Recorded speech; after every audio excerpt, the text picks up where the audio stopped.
আল্লাহর কণ্ঠ শুনে জান্নাতীরা বেহুশ হয়ে যাবে, পাখির মতো উড়তে থাকবে। 70 বৎসর পর্যন্ত আল্লাহর কণ্ঠ শুনে আল্লাহর পাগল হয়ে জান্নাতীরা এই জান্নাতের ভিতরে উঠতে থাকবে। জোরে কোন সুবহানাল্লাহ, সুবহানাল্লাহ। আল্লাহ পাক তাদেরকে শিক্ষা দিয়া মানুষের হিদায়তের জন্য, মানুষকে যেই উদ্দেশ্যে আল্লাহ বানাইছেন বোঝানোর জন্য যুগে যুগে নবী পাঠাইছেন। তাদের সংখ্যা হলো 1,00,000 অথবা 2,24,000। জোরে কোন সুবহানাল্লাহ। কিন্তু মানুষ নবীদের দাওয়াত, নবীদের হিদায়ত গ্রহণ করে নেয়। প্রত্যেক নবীকে মানুষেরা, তার কওমের লোকেরা নির্যাতন করেছে, অত্যাচার করেছে। কোন কোন নবীকে তো শহীদই করে দিছে, নাউজুবিল্লাহ।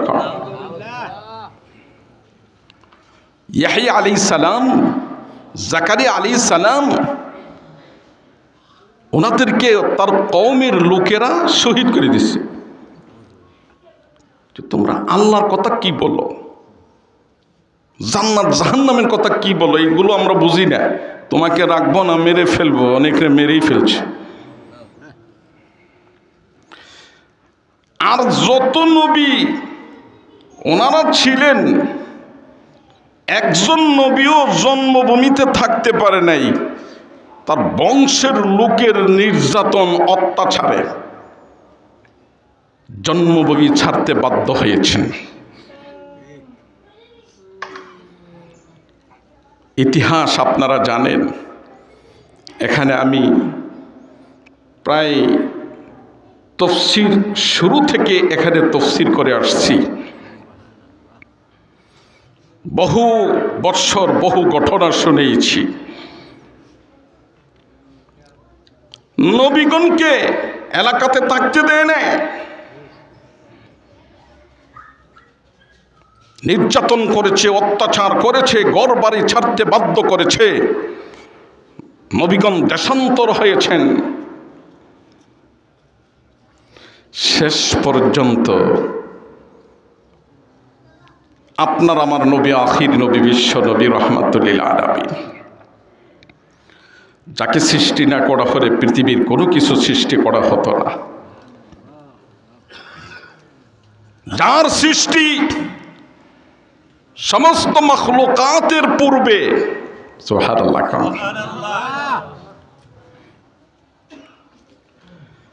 যখন আমার আল্লাহ আদম আলাইহিস সালামকে বানান নাই, পানি আর মাটির মধ্যে মিশ্রিত ছিল, তখনও আমাদের নবী নবী ছিলেন।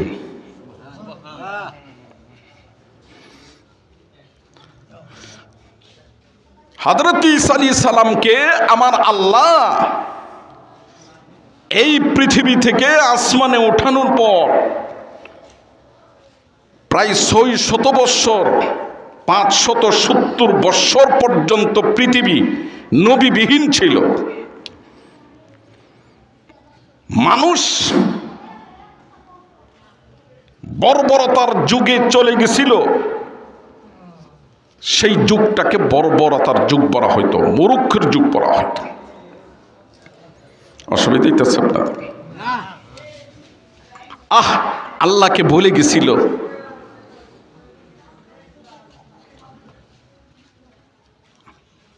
এমন কোনো অন্যায় নাই, গুনাহ নাই যেটা মক্কাবাসীরা করত না। ওপেন জিনা করত, মদ পান করত, তুচ্ছ ঘটনা নিয়ে ঝগড়া শুরু করত, মারামারি, যুদ্ধ, 100 বৎসর থাকত। উলঙ্গ হয়ে বাইতুল্লাহর তওয়াফ করত। ঘরে ঘরে মূর্তি ছিল, মূর্তির ইবাদত করত। আল্লাহ পাক এমন একটি মূর্খ বর্বর জাতির কাছে তার হাবিবকে পাঠিয়েছেন।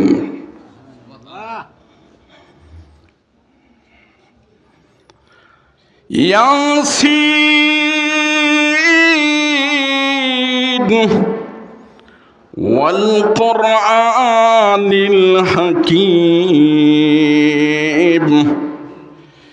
ইন্নাকা লামিনাল মুরসালিন।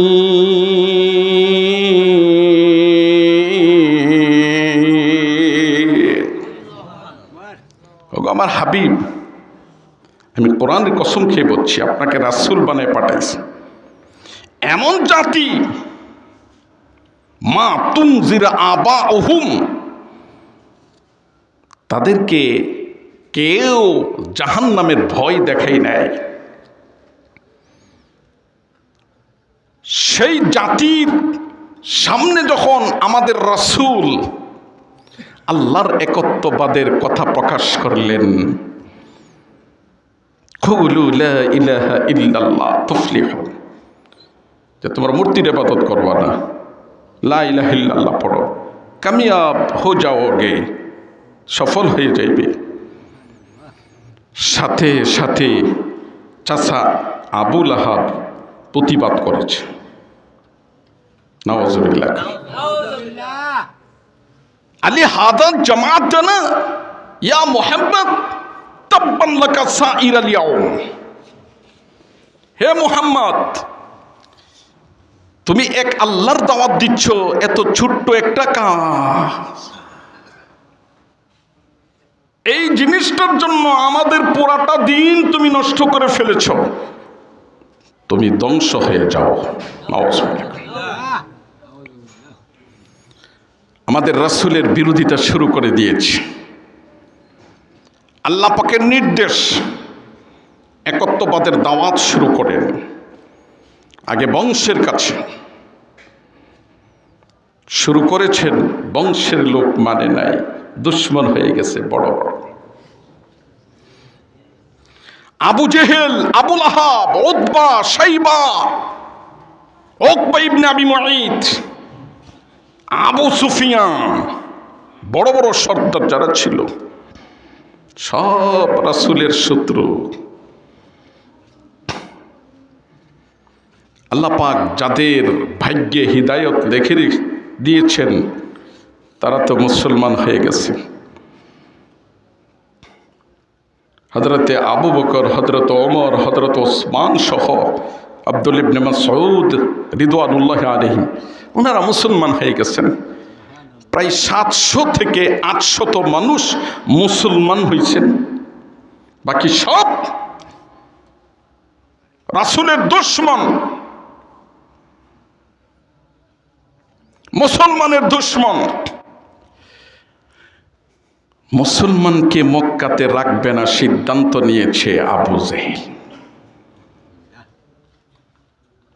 হযরতে সুমাইয়া রাদিয়াল্লাহু তাআলা আনহাকে আবু জেহেল বর্ষা নিক্ষেপ করে শহীদ করে দিয়েছে। আল্লাহর রাসূল সাহাবায়ে কেরামদেরকে নির্দেশ দিলেন, ও সাহাবারা, আমার সাহাবিয়া সুমাইয়াকে যেভাবে শহীদ করে দিয়েছে, তোমাদেরকেও একে একে করে শহীদ করে দিবে।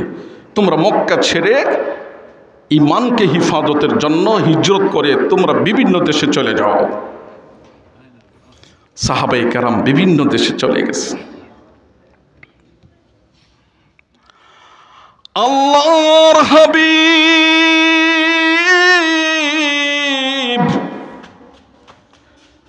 মুসলমানদেরকে নির্দেশ দেওয়ার পর আল্লাহর রাসূলের সাহাবীরা মক্কায় থাকেন না। কেউ কেউ হিজরত করে হাবশায় চলে গেছেন, কেউ ইয়ামান দেশে চলে গেছেন, কেউ মদিনায় চলে গেছেন। মুসলমান আর মক্কাতে নাই। আল্লাহর নবী চিন্তা করে দেখলেন, মুসলমান তো মক্কাতে আর নাই, আমি একা আছি। আবু বকর আছে, যায়েদ ইবনে হারেসা আছে, আলী আছে। আমাকে যেই কোনো সময় আমার এই সাহাবীদেরকে যেই কোনো সময় তারা শহীদ করে দিতে হইতে পারে। নবীজি মক্কায় ছেড়ে দিয়া বুক ভরা আশা নিয়া তয়েফ দেশের মধ্যে নবীজি রওনা দিয়ে দিলেন। মনে হয় তয়েফে যদি আমি যাই তাহলে তয়েফবাসীরা আমার দ্বীনকে তারা কবুল করবে, ইসলামকে তারা কবুল করবে। নবীজি বুক ভরা আশা নিয়া হযরত যায়েদ ইবনে হারেসা রাদিয়াল্লাহু তাআলা আনহুকে নিয়া তয়েফ দেশের মধ্যে গেলেন। কিন্তু তয়েফ দেশে যাওয়ার পর তয়েফ দেশের যে বড় বড় সরদার ছিল আল্লাহর রাসূলকে জায়গা দেয় নাই। আল্লাহর রাসূলকে মেরে ফেলার জন্য ওই তয়েফের যুবকদেরকে নির্দেশ দিয়ে দেয়। জোরে কর নাউযুবিল্লাহ।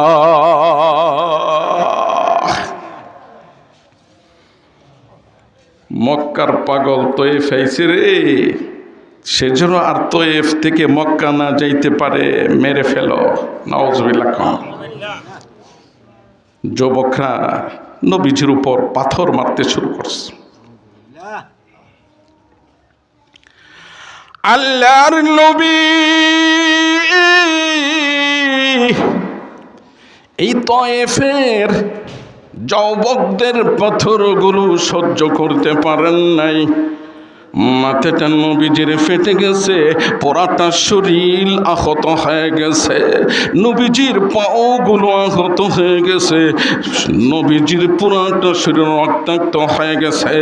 রক্ত হরণ হতে হতে রক্ত যেতে যেতে আল্লাহর নবী বেহুশ হইয়া জমিনে পড়ে যায়। পাথর মারা বন্ধ হয় না রে বাবা। হযরত যায়েদ ইবনে হারেসা রাদিয়াল্লাহু তাআলা আনহু বলেন, নবীজি তো বেহুশ হয়ে পড়ে গেছেন, বৃষ্টির মতো পাথর বর্ষণ হচ্ছে। আল্লাহর নবীকে তয়েফবাসীরা মেরে ফেলবে। হযরত যায়েদ ইবনে হারেসা রাদিয়াল্লাহু তাআলা আনহু আল্লাহর নবীকে কাঁধে করে দৌড়তে শুরু করলেন। কাঁধে করে দৌড়তে নিয়ে আল্লাহর নবীকে একটি খেজুরের বাগানের মধ্যে রাখলেন। ওই খেজুরের বাগানের গোলাম যখন দেখলো আল্লাহর নবী এমনভাবে বেহুশ হয়ে আছেন, মাথার মধ্যে পানি টানলেন, আল্লাহর নবীর সাথে সাথে হুঁশ ফিরে আসে।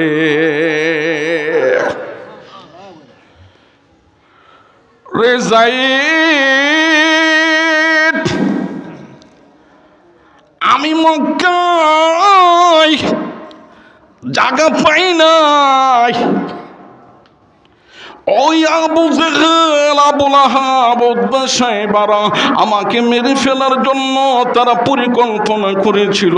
বুক ভরা আশা দিয়া তয়েফে এসেছিলাম। যায়েদ রে, এই তয়েফও আমার নিরাপদ নাই, চলো চলো আমাকে নিয়ে চলো, আমি মক্কায় ফিরে চলে যাব। আল্লাহর নবী তয়েফ থেকে ফিরে মক্কায় চলে গেলেন। বহুত মনে বড় ব্যথা, বহুত মনে বড় কষ্ট। আল্লাহর দরবারে বলেন, আল্লাহ আমাকে কোথায় পাঠাইলেন গো? কার কাছে আমাকে পাঠালেন? আমার বংশের লোকেরা যে আমাকে এমনভাবে নির্যাতন করে। তয়েফে গেলাম মানুষকে দাওয়াত দেওয়ার জন্যে, কিন্তু তয়েফবাসীরাও আমাকে চিনল না, আমার দাওয়াত গ্রহণ করলো না। প্রভু কোথায় পাঠাইলেন গো? আমাকে কোথায় পাঠালেন? আল্লাহর নবী চিন্তিত হইয়া রইলেন, মনে বহুত বড় কষ্ট। বাইরে আমার আল্লাহ তার হাবিবকে আনন্দ দেওয়ার জন্য মেরাজের দাওয়াত জিবরিলের মাধ্যমে পাঠাইয়া দিলে।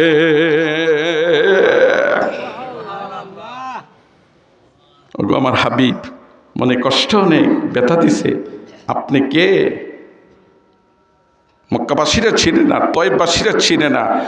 আপনার মর্যাদা আমি দেখায় দিব প্র্যাকটিক্যালি। জোরে কোন সুবহানাল্লাহ। নবীকে খুশি দেওয়ার জন্য আল্লাহ পাক মেরাজের ঘটনা ঘটাইছেন।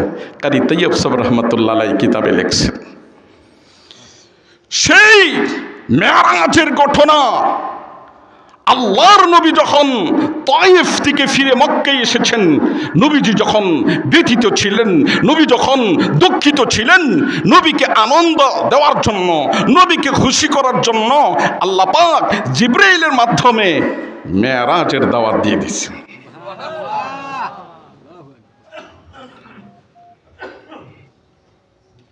দিনের জন্য কষ্ট করলে, রক্তপাত, রক্ত জড়াইলে আল্লাহর কাছে মর্যাদা কমে না বাড়ে? আরো জোরে কর। এই যে আলেমরা জেলে যায় কষ্ট করতেছে, মর্যাদা কমতেছে না বাড়তেছে? আর একটু জোরে কর।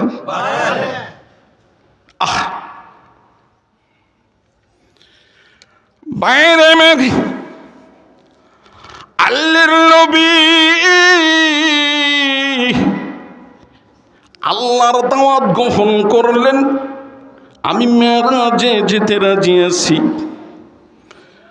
রজব মাসের 27 তারিখ আল্লাহর নবী ঈশার নামাজের সময় ওনার চাচাতো বোন উম্মে হানি রাদিয়াল্লাহু তাআলা আনহার ঘরে ঘুমিয়ে রইছেন। চাচাতো বোন হযরত আলী রাদিয়াল্লাহু তাআলা আনহুর আপন বোন উম্মে হানি, মনে থাকবো তো? ঘুমিয়ে রইছেন। ওই সময় তো আর নামাজ ফরজ না, এশার নামাজ নফল হিসাবে পড়তেন। এমন সময় ঘুমাই রইছেন, ঘুম আসে নাই, বেশি ঘুমানো নাই, উঙ্গানি যে কয়, এই উঙ্গানি অবস্থায় নবীজি ছিলেন। হযরতে জিবরাইল আলাইহিস সালাম উম্মে হানি রাদিয়াল্লাহু তাআলা ঘরের ছাদ ভেঙে ঘরের ভিতরে ঢুকছেন। নবীজিকে বলছেন, চলুন আজকে মেরাজের যে দাওয়াত গ্রহণ করেছিলেন, চলুন সেই মেরাজের কথা। আল্লাহর নবীকে উম্মে হানি রাদিয়াল্লাহু তাআলা আনহুর ঘর থেকে বের করলেন, জমজম কুয়ার পারে নিছেন। জমজম কুয়ার পারে নিয়া হযরত জিবরাইল আলাইহিস সালাম জান্নাতের স্বর্ণের একটা পেয়ালা নিয়ে আসছে, আর একটা ছুরি নিয়ে আসছে। ছুরি, এই ছুরিটা নবীজির গলার ভিতরে এইদিকে ঢুকাইছে। ঢুকাইয়া এইভাবে বুকের 2 হাড্ডি যে আছে, ছুরিটা এইভাবে টান দিচ্ছে নাভি পর্যন্ত। টান দিয়ে এই গোশতগুলো আলাদা করে এই যে বুকের যে হাড্ডি ছিল, এই হাড্ডিগুলোকে এইভাবে ছড়াইছে। সার্জারি, ওপেন সার্জারি, দুইটা সিনাকে এইভাবে আলাদা করছে। আলাদা করে ভিতরে যে দিল উজুরি এইগুলো ছিল, সবগুলো ছুরি দিয়া কাইটা ওই স্বর্ণের পেয়ালার মধ্যে রেখে জমজমের পানি দিয়া দৌত করছে। এই পানির মধ্যে অনেক কালো কালো রক্তের মতো জমাট রক্ত বের হয়েছে। নবীজিকে বলেন, দেখছেন আপনার দিল কলিজা থেকে কি বেরিয়েছে? হাদা মিন হাজ্জিশ শয়তান, এটা হলো শয়তানের অংশ আপনার ভিতরে। তা আল্লাহর কাছে যাবেন শয়তানের অংশ নিয়ে? এটা হতে পারে না। এটা আমি দৌত করে পরিষ্কার করলাম, আবার সেই পরিষ্কার করে নবীজির দিল কলিজা এইগুলো জায়গায় রেখে দিচ্ছেন, চাপ দিচ্ছেন, জোড়া লেগে গেছে। এটাকে বলা হয় শক্কে সাদার। শক্কে সাদার, ওপেন সার্জারি। নবীজির ওপেন সার্জারি 3 বার হয়েছে। কয়বার হয়েছে? ভাইরা আমার, শক্কে সদর করার পর হযরত জিবরাইল আলাইহিস সালাম আর মিকাইল আলাইহিস সালাম জান্নাত থেকে নবীজির জন্য একটা বোরাক নিয়ে এসেছেন। বোরাক, বোরাক এটা একটা জানোয়ার, ঘোড়ার মতো, ঘোড়ার চাইতে একটু ছোট, গাধার চাইতে একটু বড়, সাদা রঙের, দাব্বাতুন আবিয়াত, সাদা রঙের একটা বোরাক নিয়ে আসছেন। ওঠেন, আপনি বোরাকের মধ্যে ওঠেন। আল্লাহর রাসূলকে বোরাকে বসাইলেন। আগে হইল জিবরাইল আলাইহিস সালাম, পিছনে হইল মিকাইল আলাইহিস সালাম, নবীজি মধ্যে। এটা হলো জান্নাতের বোরাক। মানুষ যখন জান্নাতে যাবে, জান্নাতীরা যেই জানোয়ারের মধ্যে উঠে সোয়া করবে, সফর করবে, সেই জানোয়ারকে বুরাক বলা হয়। এটা এত দ্রুত চলে দিনের বিজলির মতো। আর একটু জোরে কান ঘুমাইতেছেন নাকি? খারাপ লাগতেছে? বিজলির মতো চলে, যেখানে চোখের পাওয়ার পরে সেখানে কদম পরে পাও পরে। জোরে কোন সুবহানাল্লাহ। আল্লাহু আকবার। হযরত জিবরাইল আপনার নবী বিশ্ব নবীকে বোরাকের উপর ওঠালেন। বাইতুল্লাহ থেকে উত্তর দিকে ওই বোরাক চালালেন বাইতুল মুকাদ্দাসের দিকে। জোরে কোন সুবহানাল্লাহ। ভাইয়েরা আমার, মক্কার বাইতুল্লাহ শরীফ থেকে ওই ফিলিস্তিন বাইতুল মুকাদ্দাস, ওই আল্লাহর ঘর প্রায় ৩,৫০০ মাইল দূর। ওই দূরত্ব মক্কা থেকে কয়েক বিজলির মাধ্যমে হযরতে জিবরাইল আলাইহিস সালাম আল্লাহর নবীকে বুরাকের মাধ্যমে বাইতুল মুকাদ্দাসে পৌঁছাইয়া দে। আরো অনেক গঠন আছে, সব বলা যাবে না, বিস্তারিত বলা যাবে না। আল্লাহ বলেন, সুবহানাল্লাযী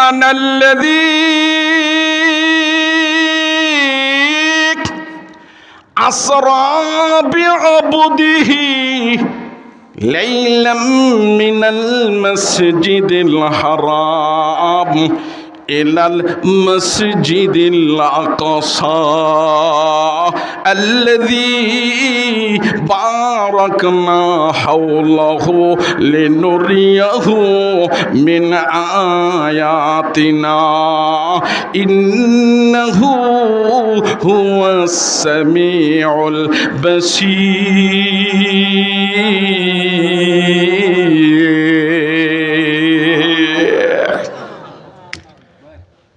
ওগো আমার হাবিব, ওই আল্লাহর পবিত্রতা বর্ণনা করুন, যিনি আপনাকে রাত্রের বেলা ভ্রমণ করাইয়েছেন মক্কা থেকে বাইতুল মুকাদ্দাস।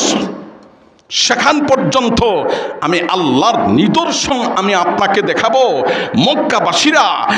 মক্কাবাসীরা আপনাকে নির্যাতন করে মনে কষ্ট দিয়েছে, আপনাকে ব্যথায় ব্যতীত করেছে, যে তয়েববাসীরা রক্ত জড়াইয়া আপনাকে ব্যতীত করেছে, আমি সব দুঃখ ব্যথা এই ভ্রমণের মাধ্যমে দূর করে আমি আল্লাহ আপনাকে আনন্দিত করে দিব। জোরে কোন সুবহানাল্লাহ।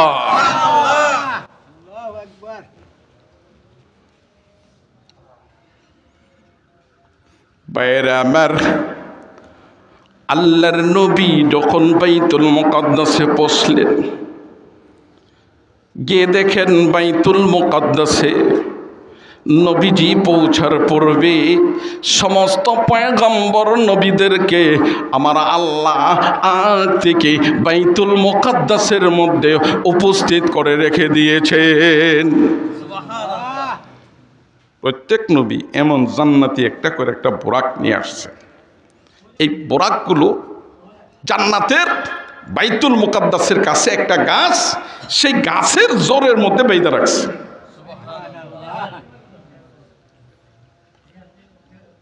আল্লাহর নবীর বোরাকটাও জিবরিল আলাইহিস সালাম যাইয়া ওই গাছের সাথে নিয়ে বেঁধে দিচ্ছেন। জিবরিল আলাইহিস সালাম আযান দিচ্ছেন, আল্লাহু আকবার, আল্লাহু আকবার, আল্লাহু আকবার, আল্লাহু আকবার। আল্লাহু আকবার বলেন, আরো জোরে কোন আল্লাহু আকবার। আযান দিচ্ছেন, আযান দিলে নামাজ পড়তে হয় না? সমস্ত নবীদের উপর 2 রাকাত নামাজ বাইতুল মুকাদ্দাসে পড়া, এটা আল্লাহ নবীদের উপর ফরজ করে দিয়েছেন। নবীগণ সেই ফরজ নামাজ পড়ার জন্য বিশ্ব নবী রাহমাতুল লিল আলামিন আপনার আমার নবী সেই বাইতুল মুকাদ্দাসে পৌঁছার আগেই সমস্ত নবীগণ নামাজ আদায় করার জন্য মসজিদে অপেক্ষমান। সুবহানাল্লাহ। মসজিদের ভিতরে গেছেন আল্লাহ রাসূলকে নিয়ে জিবরাইল আলাইহিস সালাম। ফরজ নামাজ একা একা পড়া উত্তম না জমাতে পড়া? হ্যাঁ, ফরজ নামাজ কিন্তু বাড়িতে যদি পড়েন নবীজি বলছেন নামাজ হবে না, এগুলো মসজিদে এসে জমাতে পড়তে হবে। সেই ফরজ নামাজ পড়ার জন্য সমস্ত নবীগণ বাইতুল মুকাদ্দাসে উপস্থিত। আচ্ছা, জমাতে নামাজ পড়াইতে হইলে ইমাম লাগেনি? হ্যাঁ, ইমামতি করতে হইলে ছোট মানুষ ইমামতি করব না বড় মানুষ? নামাজের টাইম হয়ে গেছে, ইমামতি কে করবে? একজন আরেকজনকে ইশারা দিচ্ছে। আদম আলাইহিস সালাম মুসা আলাইহিস সালামকে ইশারা দেয়, মুসা আলাইহিস সালাম ঈসা আলাইহিস সালামকে, ইব্রাহিম আপনি নামাজ পড়াই দেন, আপনি নামাজ পড়াই দেন। জোরে কান্না সুবহানাল্লাহ। কেউ যায় না এখন না, এত বড় পবিত্র জমাত, বড় জমাতের ইমামতি আমরা করতাম না। যখন কেউ যায় না, জিবরিল আলাইহিস সালাম আমাদের রাসূলকে দইরা ধাক্কা দিয়া সবার আগে ইমাম বানাই দিয়েছেন। আল্লাহর রাসূল ইমাম হয়ে সমস্ত নবীদেরকে নামাজ পড়াইছেন। সমস্ত নবী রাসূলগণ সেই বাইতুল মুকাদ্দাসের মধ্যে ইমামতি করেছেন আমাদের রাসূল সকল নবীদের। জোরে কোন সুবহানাল্লাহ। আল্লাহু আকবার। এই জন্য আমাদের নবীর একটা উপাধি হইল ইমামুল আম্বিয়া ওয়াল মুরসালিন। সকল নবীরা মুসল্লি হইছে ও মুক্তাদি, আর ইমাম হইছেন আমাদের রাসূল। মর্যাদা কম না বেশি? আর একটু জোরে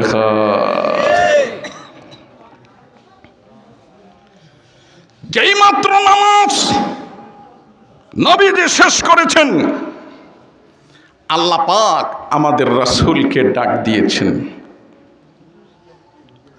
ওগো আমার হাবিব, আপনার কত বড় মর্যাদা, আপনার কত বড় সম্মান গো। আপনি দেখেন আপনার কত বড় সম্মান মর্যাদা। সমস্ত নবীগণ রাসূলগণ আপনার পিছনে নামাজ পড়েছেন, সকল নবীরা রাসূলরা মুক্তাদি হয়েছে, আপনি ইমামতি করেছেন। ইমামের মর্যাদা মুক্তাদিদের বেশি থেকে বেশি। ওগো আমার হাবিব, আমি আল্লাহ আপনাকে দেখাইয়া দেই গো, যত নবী রাসূল আমি আল্লাহ দুনিয়ার মধ্যে প্রেরণ করেছি, সমস্ত নবী রাসূলদের উপরে আমি আল্লাহ আপনাকে মর্যাদা দিয়েছি। এই জন্যই তো আমি আপনাকে ইমাম বানাইলাম। জোরে কান্না সুবহানাল্লাহ। মায়ের আমার নামাজ শেষ হয়ে গেছে। ওই বাইতুল মুকাদ্দাস একটা পাথর ছিল, হযরতে জিবরিল আলাইহিস সালাম হযরতে মিকাইল আলাইহিস সালামের ডানার মধ্যে টেক লাগাইয়া এখন ভ্রমণ শুরু হয়ে গেছে উপরের দিকে। জোরে কোন সুবহানাল্লাহ। আগে ছিল ভ্রমণ মক্কা থেকে বাইতুল মুকাদ্দাস জমিনের উপরে, এখন আপনার আমার নবীকে নিয়া হযরতে জিবরাইল মিকাইল আলাইহিস সালাম আসমানের দিকে যাচ্ছেন। বাইরে আমার হযরতে জিবরাইল আলাইহিস সালাম আল্লাহর নবীকে নিয়ে যখন প্রথম আসমানের মধ্যে যায়, গিয়ে দেখে আসমানের দরজা বন্ধ।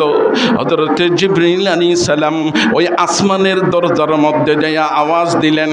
ওই দরজার যেই ফেরেশতা ছিল, দারওয়ান ফেরেশতা ছিল, ওই ফেরেশতা আওয়াজ করলো, মান কারা আল বাবা, কে এই আসমানের দরজার মধ্যে আওয়াজ করেছে? জিবরাইল আলাইহিস সালাম বলেন, আনা জিবরাইল। ওই ফেরেশতা ডাক দিয়া বলে, রে জিবরাইল, জিবরিল, আপনি তো সব সময় এই দরজা দিয়া আসা যাওয়া করেন, কিন্তু কোনোদিন আপনার সাথে মানুষ আমি দেখতে পাই না। এখন যে আপনার সাথে একজন মানুষ দেখা যায়, উনি কে? ওনার পরিচয় কে? আল্লাহ হযরত জিবরিল আলাইহিস সালাম পরিচয় দিলেন, ওরে ফেরেশতা, উনি হলেন মুহাম্মদুর রাসূলুল্লাহ সাল্লাল্লাহু আলাইহি ওয়াসাল্লাম। ফেরেশতা জিজ্ঞাসা করে, উনি কি প্রথম আসমানে আসবে? আসার কি অনুমতি আল্লাহ দিয়েছেন? বলে হ্যাঁ হ্যাঁ দিয়েছেন। ওই ফেরেশতা দরজা খুলে দিলেন। আল্লাহর নবী ওই প্রথম আসমানের দরজা দিয়া প্রথম আসমানের মধ্যে উঠলেন। জোরে কোন সুবহানাল্লাহ।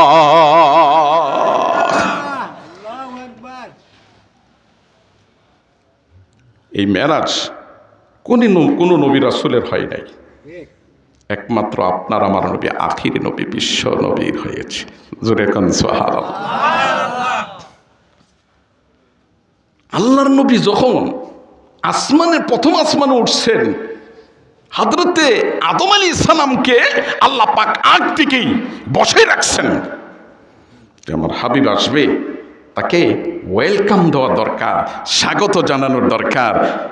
আমাদের রাসূলকে ওয়েলকাম, মারহাবা, স্বাগত দেওয়ার জন্য আল্লাহ পাক আগ থেকে আদম আলাইহিস সালামকে প্রথম আসমানের মধ্যে রেখে দিয়েছেন।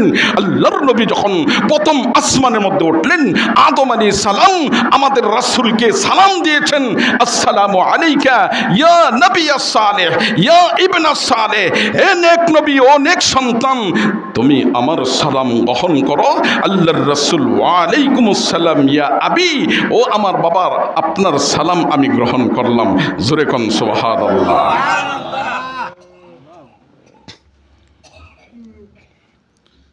আল্লাহর রাসূল প্রথম আসমানের মধ্যে দাঁড়ায় রয়েছেন, আদম আলাইহিস সালামের দিকে তাকাইতেছেন, তাকাই রয়েছেন।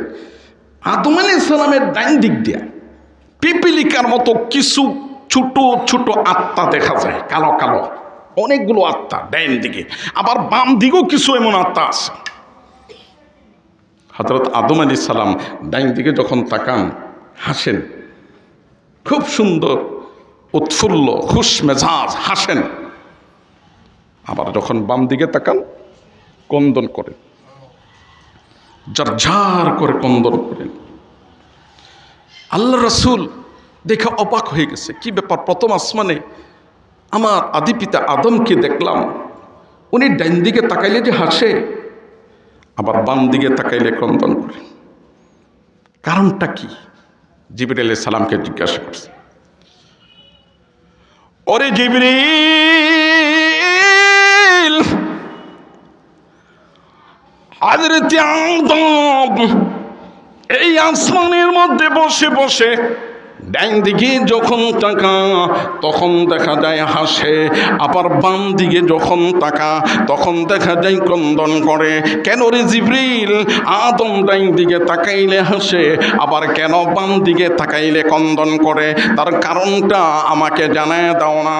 হযরতে জিবরিল আলাইহিস সালাম বলেন, ও আল্লাহর হাবিব, তার কারণ হইল এই, ওই যে ডাইন দিকে কিছু আত্মা পিপিলিকার মতো দেখা যায়, এইগুলো আত্মা হলো ওই সমস্ত আত্মা, আদমের সন্তানের আত্মা, যেইগুলো জান্নাতে যাবে, বেহেশতে যাবে।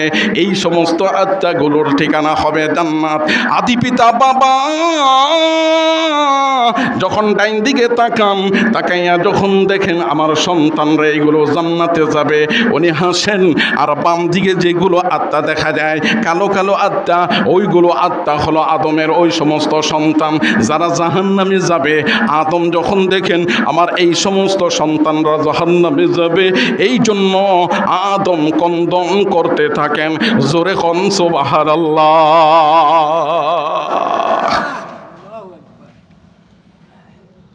আল্লাহ পাক নিদর্শন দেখাইতেছেন নি, নবীকে নিদর্শন দেখানোর জন্য যাচ্ছে। ভাইরা আমার, প্রথম আসমান থেকে আল্লাহর নবীকে নিয়ে হযরতে জিবরাইল আলাইহিস সালাম, মিকাইল আলাইহিস সালাম দ্বিতীয় আসমানের দিকে রওনা গেলেন। দ্বিতীয় আসমানে যাওয়ার পরে দেখেন দরজাটা বন্ধ। হযরতে জিবরাইল আলাইহিস সালাম আওয়াজ দিলেন, ওই ফেরেশতা দ্বিতীয় আসমানের দরজার ফেরেশতা বলল, মান কারা আল বাবা, কে দরজার মধ্যে লক করেছে, আওয়াজ করেছে? হযরত জিবরাইল বলেন, আনা জিবরাইল, আমি হইলাম জিবরাইল। দরজা খুললো, দেখে জিবরাইলের সাথে আরেকজন মানুষ দেখা যায়। রে জিবরাইল,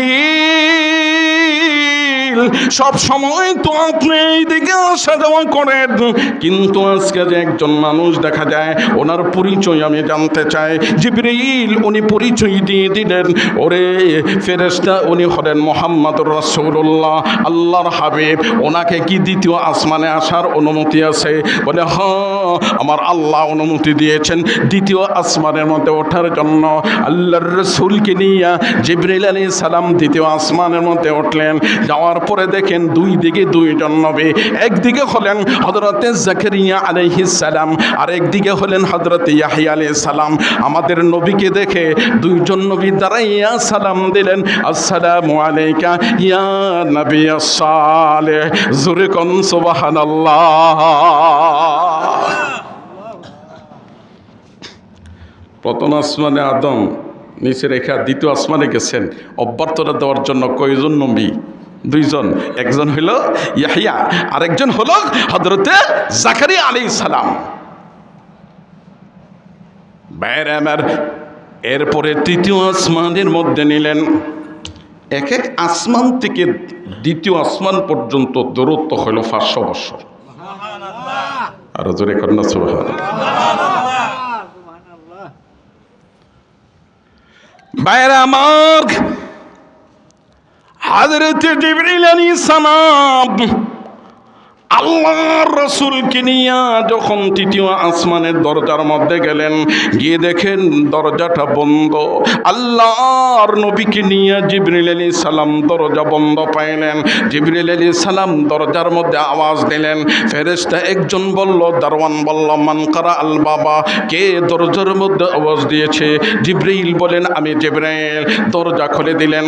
আল্লাহর রাসূলের পরিচয় জানতে পারলেন। জিবরাইল, তোমার সাথে কাকে দেখা যায়? মুহাম্মাদুর রাসূলুল্লাহ। ওরে জিবরাইল, ওই মুহাম্মাদুর রাসূলুল্লাহ তৃতীয় আসমানে আসবে কিনা?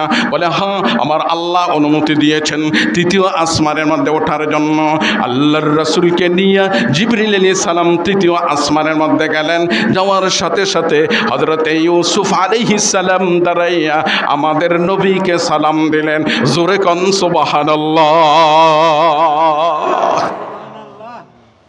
আল্লাহ নবী বলেন, আমি ইউসুফ নবীকে তৃতীয় আসমানের মধ্যে দেখেছি, এত সুন্দর যে সারা পৃথিবীর সুন্দরকে দুই ভাগ করে অর্ধেক সুন্দর আল্লাহ পাক হযরতে ইউসুফ আলাইহিস সালামকে দিয়ে দিয়েছেন। জোরে কোন সুবহানাল্লাহ। সুন্দরের দুই ভাগ করছে, দুই ভাগ করে অর্ধেক দিছে সারা পৃথিবীর নবী রাসূল সহ মানুষকে, আরেক ভাগ হইল স্বয়ং ইউসুফ আলাইহিস সালামকে। ইউসুফ আলাইহিস সালাম সুন্দর কম হবে না বেশি হবে? আর একটু জোরে। ইউসুফ আলাইহিস সালামকে দেখলেই যারাই দেখতো পাগল হয়ে যেত, ফ্রেমে ফিরে যেত।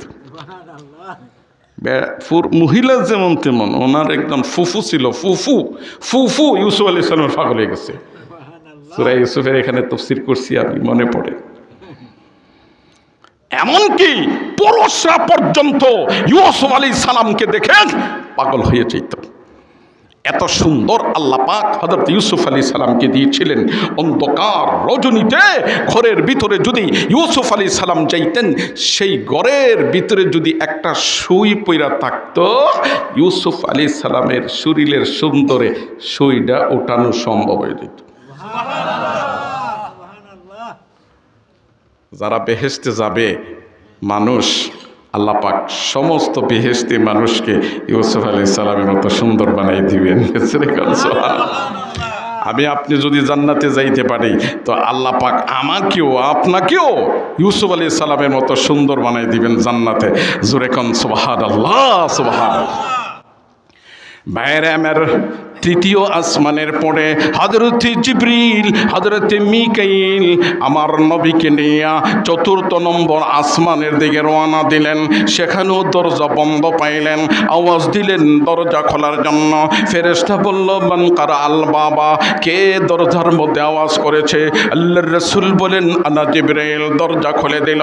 দরজা খুলে দেখে একজন মানুষ সাথে দেখে যায়। জিবরাইল রে, আপনার সাথে যে একজন মানুষ দেখা যায়, ওনার পরিচয় কি? উনি বললেন জিবরাইল মুহাম্মাদুর রাসূলুল্লাহ। ওরে জিবরাইল, মুহাম্মদ কি চতুর্থ আসমানের মধ্যে আসার জন্য আল্লাহ অনুমতি দিয়েছেন? বলে হ্যাঁ, অনুমতি দিয়েছেন। তো আল্লাহর রাসূলকে নিয়ে জিবরাইল আলাইহিস সালাম চতুর্থ আসমানের মধ্যে গেলেন। চতুর্থ আসমানে ওঠার পর আমার আল্লাহ আগ থেকে ইদ্রিস আলাইহিস সালামকে দাঁড় করে রাখছেন। ইদ্রিস আলাইহিস সালাম আপনার আমার নবীকে দেখে দাঁড়ায়া সালাম দিয়ে দিয়েছেন। জোরে করুন সুবহানাল্লাহ। চতুর্থ আসমান পার হইয়া যখন পঞ্চম আসমানের মধ্যে গেলেন, দরজা খুলল। আল্লাহর রাসূলকে নিয়ে পঞ্চম আসমানের মধ্যে জিবরিল আলাইহিস সালাম উঠেছেন। উঠার পরে দেখেন সেখানে আল্লাহ রাব্বুল আলামিন আগ থেকে হারুন আলাইহিস সালামকে উপস্থিত করে রেখে দিয়েছেন। হযরত হারুন আলাইহিস সালাম আপনার আমার নবীকে দেখে দাঁড়াইয়া সালাম দিলেন, আসসালামু আলাইকা ইয়া নবিয়্যাস সালেহ। আল্লাহর নবীকে নিয়ে জিবরিল আলাইহিস সালাম ষষ্ঠম আসমানের মধ্যে গেলেন। গিয়ে দেখেন আল্লাহর পয়গম্বর রাসূল হযরত মূসা আলাইহিস সালাম উনি আগ থেকে দাঁড়ানো। আল্লাহর নবীকে দেখে দাঁড়াইয়া সালাম দিলেন হযরত মূসা আলাইহিস সালাম। জোরে করুন সুবহানাল্লাহ। কয় নম্বর আসমানে গেছে? 6 নম্বর আসমান। আল্লাহু আকবার, আল্লাহু আকবার। আচ্ছা বলেন, এই যে ভ্রমণ, এই ভ্রমণ করলে ওই যে মক্কাবাসীরা কষ্ট দিছেন আর তৈববাসীরা কষ্ট দিছেন, এটা থাকবো? হ্যাঁ, আল্লাহু আকবার। আর জোরে খান আল্লাহু আকবার। ভাইরা আমার, আল্লাহর নবীকে ষষ্ঠম আসমান থেকে হযরতে জিবরিল আলাইহিস সালাম ওপরের দিকে যখন রওনা দিলেন, মূসা আলাইহিস সালাম যার যার করে ক্রন্দন শুরু করে দিয়েছেন। মূসা আলাইহিস সালাম কাঁদতে শুরু করছেন। আল্লাহ রাসূল উপরে উঠতেছেন, মূসা আলাইহিস সালাম কাঁদতেন। আল্লাহ রাসূল নিচের দিকে চেয়ে দেখে মূসা আলাইহিস সালাম ক্রন্দন করে। জিবরিলকে জিজ্ঞাসা করলেন, জিবরিল, মূসা নবী কেন ক্রন্দন করে? আমি তো কোনো ওনাকে কষ্ট দেই নাই, আঘাত করি নাই, গালি দেই নাই, উনি ক্রন্দন করলো কেন? এই মুহূর্তে উনি কেন ক্রন্দন করলো? রোনি কি ক্যা স্বভাব হে, রোনি কি ক্যা ওয়াজহ হে, কেন ক্রন্দন করলো? আমি তো বলতে পারি না। জিবরিল আলাইহিস সালাম বলেন, কেন ক্রন্দন করলো? আমি তো বলতে পারি না, জিজ্ঞাসা করো। তুমি যদি বলতে না পারো, মূসারে জিজ্ঞাসা করো এই মুহূর্তে উনি কেন কাঁদলেন। সুবহানাল্লাহ। কেন? জিবরিল আলাইহিস সালাম এসে বলেন, ওগো আল্লাহর পয়গম্বর মূসা, আপনি কাঁদতেছেন কেন? কাঁদতেছেন? আল্লাহর হাবিব আপনার ক্রন্দনের কারণ জানতে চায়। বাইরে আমার হযরতে মূসা আলাইহিস সালাম বললেন, জিবরিল, এই মুহূর্তে আমি কেন ক্রন্দন করেছি? ক্রন্দনের কারণ হলো রে জিবরিল দুই কারণে আমি ক্রন্দন করি। কই কারণে? আর একটু জোরে কন। দুই কারণটা কি? বলে, 1 নম্বর কারণ হলো আমি দুনিয়ার মধ্যে আল্লাহর সাথে সরাসরি তুর পাহাড়ে কথা বলতাম। মূসা আলাইহিস সালাম তুর পাহাড়ে আল্লাহ তাআলার সাথে সরাসরি কথা বলতেন। আচ্ছা বলেন, আল্লাহর কণ্ঠ সুন্দর না বিশ্রী? আমরার মতন আরো সুন্দর? আল্লাহু আকবার, আল্লাহ। এই কণ্ঠ যদি শুনতে চানো, জান্নাতে যাইবেন। জান্নাতে আল্লাহ পাক কণ্ঠ শোনাবেন জান্নাতীদেরকে। সূরা রহমান আল্লাহ জান্নাতে তেলাওয়াত করবেন। আল্লাহর কণ্ঠ শুনে জান্নাতীরা বেহুশ হয়ে যাবে, পাখির মতো উড়তে থাকবে। 70 বৎসর পর্যন্ত আল্লাহর কণ্ঠ শুনে আল্লাহর পাগল হয়ে জান্নাতীরা এই জান্নাতের ভিতরে উঠতে থাকবে। জোরে কোন সুবহানাল্লাহ, সুবহানাল্লাহ।